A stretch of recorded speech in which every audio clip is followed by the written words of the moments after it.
Hello students, good morning, good evening and good afternoon. आज की class में हम लोग स्टडी करेंगे यहाँ पर इंटीग्रेशन। तो वेलकम टू कॉन्सेप्ट वाला क्लासेस। तो dear students, one of the best way में सभी लोग एक्टिव हो जाएं और जितना हो सके मोर एंड मोर शेयर करेंगे, ठीक है। तो आइए चलते हैं यहाँ पर dear students, one of the best way start करते हैं यहाँ पर समाकलन, जिसे हम लोग बोलते हैं यहाँ पर समाकलन, उसी को हम लोग इंग्लिश में बोलते हैं इंटीग्रेशन। यानी कि इंटीग्रेशन यानी कि समाकलन क्या होता है, इसके बारे में हम लोग जानेंगे। तो डियर स्टूडेंट्स, मैं बतला दूं, इससे पीछे वाले लेक्चर्स में हम लोग पढ़ रहे थे यहाँ पर अवकलन।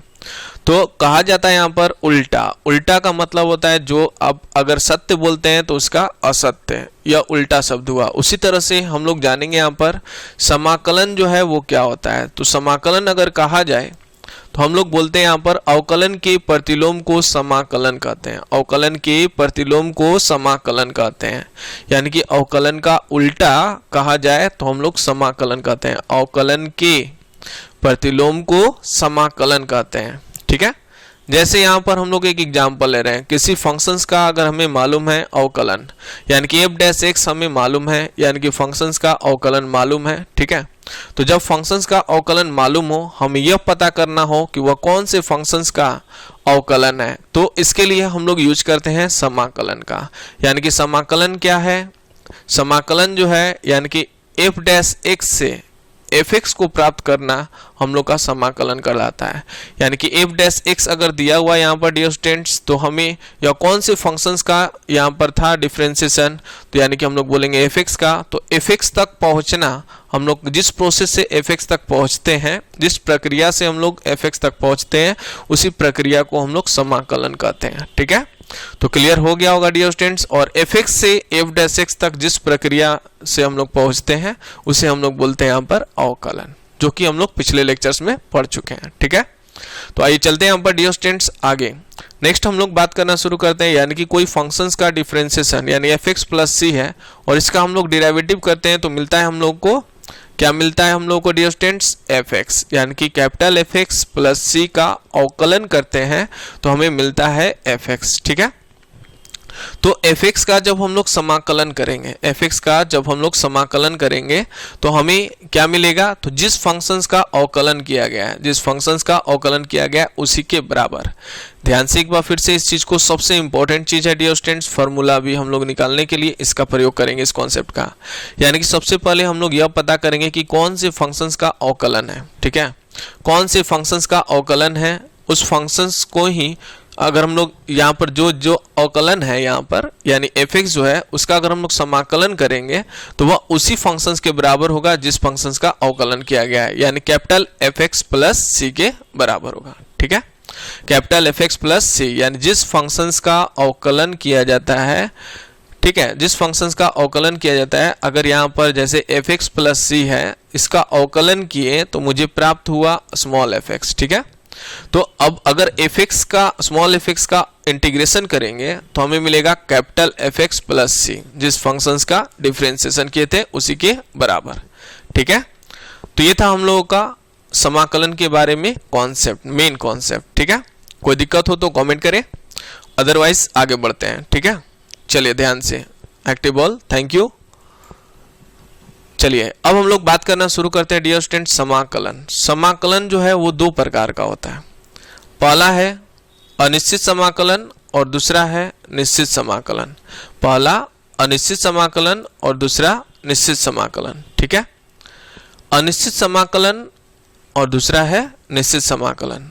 तो अनिश्चित समाकलन क्या है, आइए हम लोग एक एग्जाम्पल से समझते हैं, ठीक है।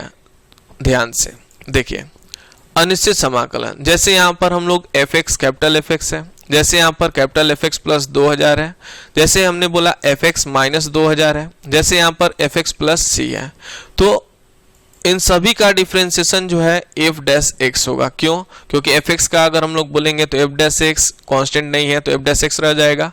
यहाँ पर कैपिटल fx प्लस 2000 है, ठीक है। तो कैपिटल fx का f' 2000 कांस्टेंट है, कांस्टेंट का अवकलज जो होता है वो 0 होता है, यानी कि f' से मिलेगा। यहाँ पर एफ एक्स माइनस 2000 है तो भी हम लोग देखेंगे इसका डिफरेंशिएशन एफ डैश एक्स आएगा। यहाँ पर एफ एक्स प्लस सी है, ठीक है, यहाँ पर क्या है एफ एक्स प्लस सी है तो इसका भी डिफरेंशिएशन करेंगे तो एफ डैश एक्स ही आएगा, ठीक है। तो अब अगर आपको दे दिया जाए कि एफ डैश एक्स का समाकलन क्या होगा, अब तो यहाँ पर बहुत ही बड़ा कंफ्यूजन आएगा।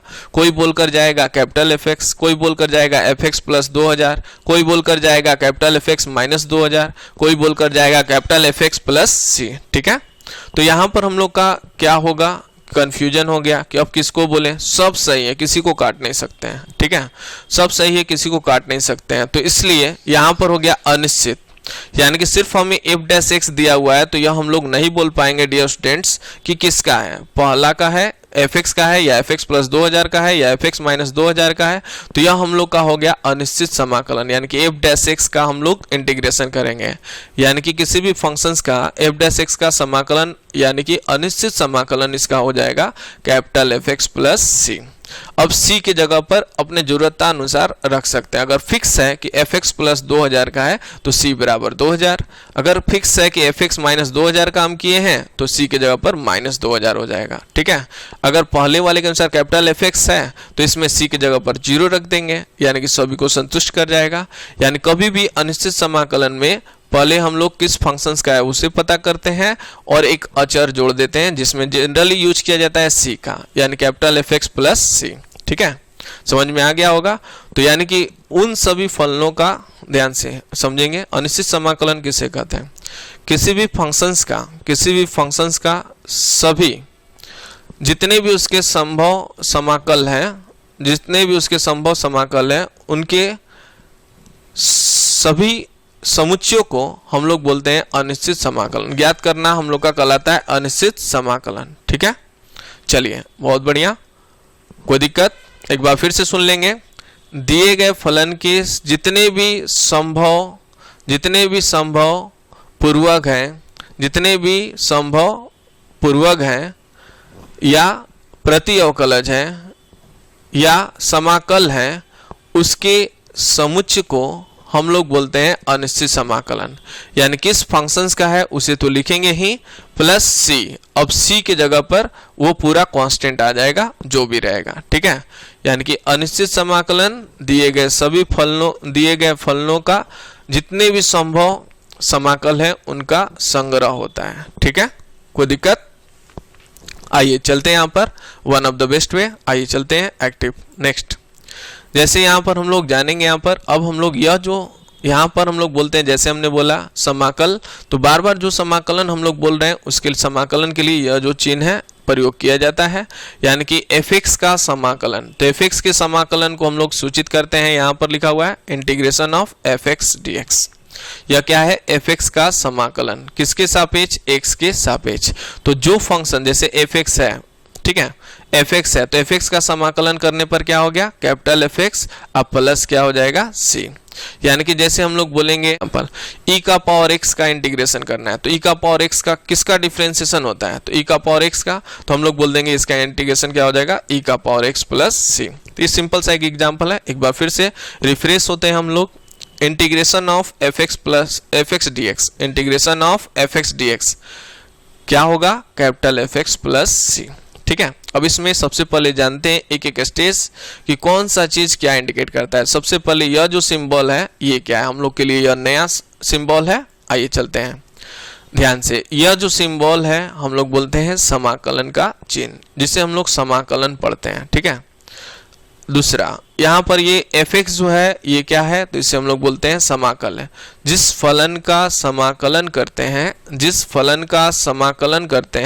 उसी को समाकल्य कहते हैं। जिस फलन का समाकलन करते हैं उसे समाकल्य कहा जाता है, ठीक है, याद रहेगा।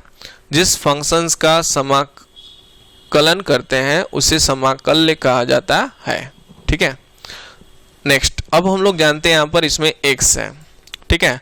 यह x जो है वो कहलाता है समाकलन का चर। क्या कहलाता है, समाकलन का चर।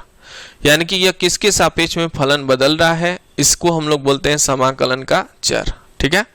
अब यहाँ पर यह dx है, इसके बारे में जानते हैं। dx जो है वो है हम लोग का समाकलन का चर का अवकलन। मेन डिसाइड करता है ये dx के जगह पर रहे जैसे dt, तो यहाँ पर चर जो है वो t है और t के सापेक्ष में हमें समाकलन करना है। ठीक है, अगर यहाँ dx लिखा हुआ है मतलब x इसका चर है और उसका अवकल जो है dx है। ठीक है, आगे बढ़ते हैं डियर स्टूडेंट्स, समझ में आ गया हो तो। अब आते हैं यहाँ पर दूसरी साइड में ये जो कैपिटल fx दिख रहा है इससे क्या क्या कर सकते हैं, यानी कि इंटीग्रेशन करने के बाद जो फंक्शंस आता है, समाकलन करने के बाद जो फंक्शंस मिलता है उसे हम लोग कहते हैं fx का समाकल या fx का पूर्वक कहते हैं या fx का प्रति अवकलज कहते हैं। ठीक है, एक बार फिर से, जो फलन fx यहाँ पर है, fx का हम लोग समाकलन किए तो यहाँ पर कैपिटल fx या जो भी फंक्शंस हमें मिलते हैं उसी को हम लोग बोलते हैं, जैसे यहाँ पर हम लोग बोल रहे हैं इसके अनुसार तो बोलेंगे fx का समाकल या fx का कोई पूर्वक भी बोल सकता है, जैसे अपने एनसीईआरटी में पूर्वक भी बोल रखा है, समाकल भी बोल रखा है। ठीक है, तो अब हम लोग बात करना शुरू करते हैं, इसी को प्रति अवकलज भी कहते हैं। ठीक है, अभी स्टार्टिंग चैप्टर में पूर्वक या प्रति अवकलज करके बात होगा, आगे जाकर समाकल या समाकलन करके बात होगा। ठीक है, कोई दिक्कत हो तो कमेंट करेंगे कमेंट बॉक्स में।